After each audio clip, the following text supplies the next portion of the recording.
ಕುರ್ಚಿ ಸೇಫ್ ಆಗಿದ್ಯಾ ಅನ್ನೋ ಪ್ರಶ್ನೆ.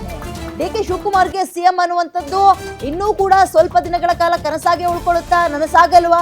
2026ರವರೆಗೂ ಡಿ.ಕೆ. ಶಿವಕುಮಾರ್ ಸಿಎಂ ಆಗಲ್ವಾ? ರಾಜ್ಯದಲ್ಲಿ ನಾಯಕತ್ವ ಬದಲಾವಣೆಯ ಪರ ವಿರೋಧದ ಚರ್ಚೆಗಳು ತುಂಬಾ ಜೋರಾಗಿ ನಡೀತಾ ಇದೆ.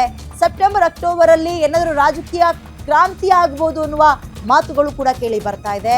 ಬಹಿರಂಗ ಚರ್ಚೆಗಳಾಗ್ತಾ ಇದೆ. ಆದರೆ ಹೈಕಮಾಂಡ್ ಮಟ್ಟದಲ್ಲಿ ಆಗ್ತಾ ಇರುವಂತಹ ಡಿಸ್ಕಷನ್ನೇ ಬೇರೆ ಅಂತೆ.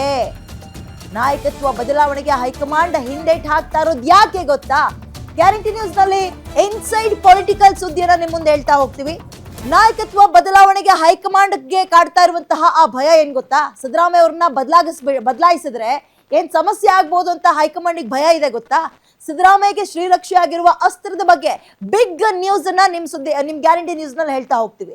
ಇದು ಗ್ಯಾರಂಟಿ ನ್ಯೂಸ್ ನ ಬಿಗ್ ಎಕ್ಸ್ಕ್ಲೂಸಿವ್ ಸುದ್ದಿ. ಸಾಮ್ರಾಜ್ಯ ವಿಸ್ತರಣೆ ಯೋಚನೆಯಲ್ಲಿ ಹೈಕಮಾಂಡ್ ಇದೆ. ಈಗ ಹಲವು ರಾಜ್ಯಗಳಲ್ಲಿ ನೆಕ್ಸ್ಟ್ ಇಯರ್ ಸಾಲು ಚುನಾವಣೆಗಳು ನಡೀತಾ ಇದೆ. ಹೈಕಮಾಂಡ್ಗೆ ಈಗ ಒಂದು ಬಿಗ್ ಟಾಸ್ಕ್ ಇದೆ. ಸೆಪ್ಟೆಂಬರ್ ಅಕ್ಟೋಬರ್ ಕ್ರಾಂತಿ ಅಂತ ರಾಜ್ಯದಲ್ಲಿ ಹೋಗ್ಬಿಟ್ರೆ ನೆಕ್ಸ್ಟ್ ಇಯರ್ ಬೇರೆ ಬೇರೆ ರಾಜ್ಯದಲ್ಲಿ ಇರುವಂತಹ ಚುನಾವಣೆಗೆ ಪೆಟ್ಟು ತಿನ್ಬಹುದು ಚುನಾವಣೆಯಲ್ಲಿ ಎನ್ನುವ ಆತಂಕ.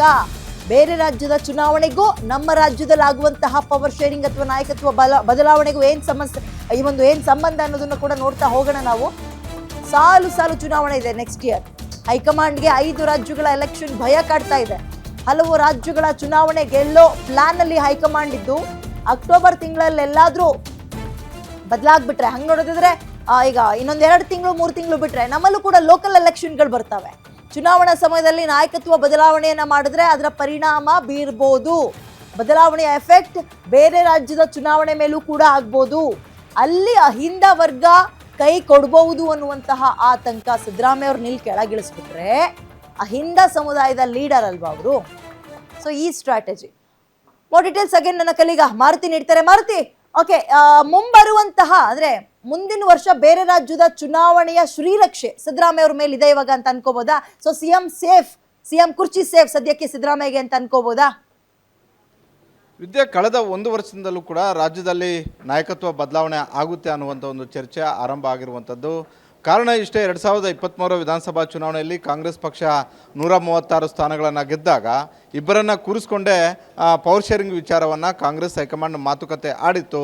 ಹೀಗಾಗಿ 2.5 ವರ್ಷದ ಬಳಿಕ ಸಿದ್ದರಾಮಯ್ಯ ಅವರು ಬದಲಾವಣೆ ಆಗ್ತಾರೆ. ಆ ಸಂದರ್ಭದಲ್ಲಿ ಡಿ.ಕೆ. ಶಿವಕುಮಾರ್ ಅವರಿಗೆ ಆ ಸಿಎಂ ಸ್ಥಾನ ಸಿಗುತ್ತೆ ಅನ್ನುವಂಥ ಒಂದು ಚರ್ಚೆ ಆರಂಭ ಆಗಿತ್ತು. ಆದರೆ ಪದೇ ಸಿದ್ದರಾಮಯ್ಯ ಅವ್ರಿಗೂ ಕೂಡ ಈ ಭಯ ಇದೆ. ಅದೇ ರೀತಿ ಡಿ.ಕೆ. ಶಿವಕುಮಾರ್ ಅವರು ಕೂಡ ಒಂದು ರೀತಿಯಲ್ಲಿ ಉತ್ಸಾಹದಲ್ಲಿದ್ದಾರೆ. ನನಗೆ 2.5 ವರ್ಷ ಅಂದರೆ ಸೆಪ್ಟೆಂಬರ್ ಅಕ್ಟೋಬರ್ ತಿಂಗಳಲ್ಲಿ ನನ್ನ ಹಣೆ ಬರಹ ಬದಲಾಗ್ಬೋದು, ನಾನು ಏನು ಬಹಳಷ್ಟು ವರ್ಷಗಳಿಂದ ಕನಸು ಕಾಣ್ತಾ ಇದ್ದೇನೋ ಆ ಕನಸು ನನಸಾಗ್ಬೋದು ಅನ್ನುವಂಥ ಒಂದು ಲೆಕ್ಕಾಚಾರದಲ್ಲಿ ಡಿ.ಕೆ. ಶಿವಕುಮಾರ್ ಅವರು ಇದ್ದಾರೆ.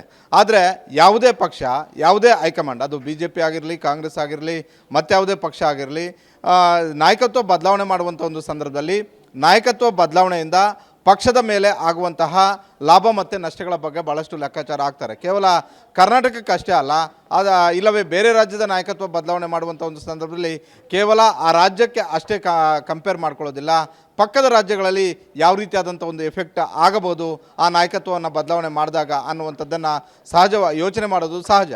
ಹೀಗಾಗಿ ಇವತ್ತು ಸಿದ್ದರಾಮಯ್ಯ ಮತ್ತು ಡಿ.ಕೆ. ಶಿವಕುಮಾರ್ ಅವರ ನಡುವೆ ನಡೀತಾ ಇರುವಂತಹ ಒಬ್ಬರು ಸ್ಥಾನ ಉಳಿಸ್ಕೊಳ್ಳುವಂಥದ್ದು, ಮತ್ತೊಬ್ಬರು ಸ್ಥಾನ ಪಡೆಯುವಂತಹ ಒಂದು ಲೆಕ್ಕಾಚಾರದಲ್ಲಿ ಏನು ರಾಜಕೀಯ ನಡೀತಾ ಇದೆ, ಇದ್ರ ಬಗ್ಗೆ ಕಾಂಗ್ರೆಸ್ ಹೈಕಮಾಂಡ್ ತಲೆಯಲ್ಲಿ ಯೋಚನೆ ಮಾಡ್ತಾ ಇರುವಂಥದ್ದೇ ಬೇರೆ ರೀತಿ ಇದ್ದಂತೆ ಕಾಣಿಸ್ತಾ ಇದೆ. ಯಾಕಂತ ಹೇಳಿದ್ರೆ ಕಾಂಗ್ರೆಸ್ ಹೈಕಮಾಂಡ್ ಮುಂದೆ ಇರುವಂಥದ್ದು ಏನಂತ ಹೇಳಿದ್ರೆ 2014ರ ಲೋಕಸಭಾ ಚುನಾವಣೆ ಬಳಿಕ ಕಾಂಗ್ರೆಸ್ ಹೈಕಮಾಂಡ್ ದಿನೇ ವೀಕ್ ಆಗ್ತಲೇ ಹೋಗಿದೆ.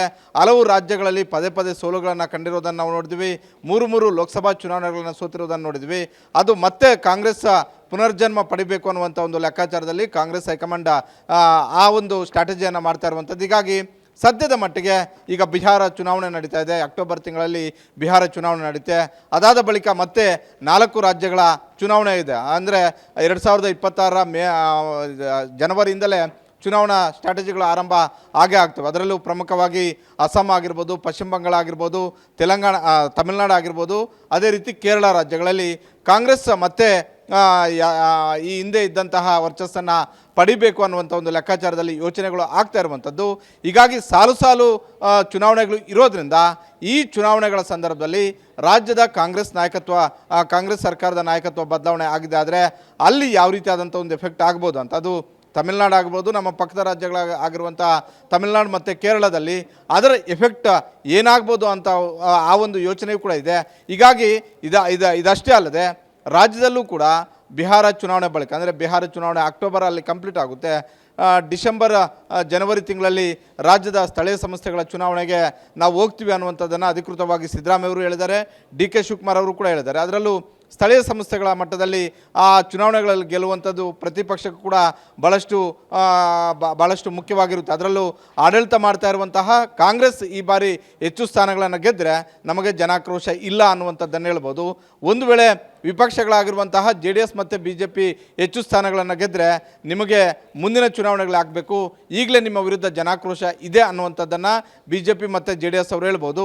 ಹೀಗಾಗಿ ಮುಂದೆ ಬರ್ತಾ ಇರುವಂತಹ ಸ್ಥಳೀಯ ಸಂಸ್ಥೆಗಳ ಚುನಾವಣೆ ಅಂದರೆ ಪಂಚಾಯತ್ ತಾಲೂಕು ಪಂಚಾಯತ್, ಜಿಲ್ಲಾ ಪಂಚಾಯತ್ ಹಾಗೂ ಮುಂದೆ ಗ್ರೇಟರ್ ಬೆಂಗಳೂರಿಗೂ ಕೂಡ ನಾವೇನೀಗ ಈ ಹಿಂದೆ BBMP ಅಂತಿದ್ವಿ, ಅದು ಮುಂದೆ ಗ್ರೇಟರ್ ಬೆಂಗಳೂರು ಚುನಾವಣೆ ಮಾಡಬೇಕು ಅನ್ನುವಂಥ ಒಂದು ನಿರ್ಧಾರವನ್ನು ಕೂಡ ಮಾಡಿರೋದ್ರಿಂದ ಈ ಚುನಾವಣೆಗಳು ಆದ ಬಳಿಕ ಮತ್ತೆ ಜನವರಿಯಿಂದ ತಮಿಳುನಾಡು, ಕೇರಳ ಹಾಗೂ ಅಸ್ಸಾಂ, ಪಶ್ಚಿಮ ಬಂಗಾಳ ಚುನಾವಣೆಯಲ್ಲಿ ಕಾಂಗ್ರೆಸ್ ಹೈಕಮಾಂಡ್ ಬ್ಯುಸಿ ಆಗುತ್ತೆ.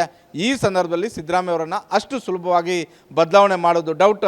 ಈ ಕಾರಣಗಳಿಗೋಸ್ಕರ ಸಿದ್ದರಾಮಯ್ಯ ಅವರು 2026 ಏಪ್ರಿಲ್ ಮೇ ತಿಂಗಳವರೆಗೂ ಕೂಡ ಸೇಫ್ ಅನ್ನುವಂಥ ಒಂದು ಲೆಕ್ಕಾಚಾರ ಕಾಂಗ್ರೆಸ್ ಹೈಕಮಾಂಡ್ ಮಟ್ಟದಿಂದ ಕೇಳಿಬರ್ತಾ ಇರುವಂಥದ್ದು ವಿದ್ಯಾ.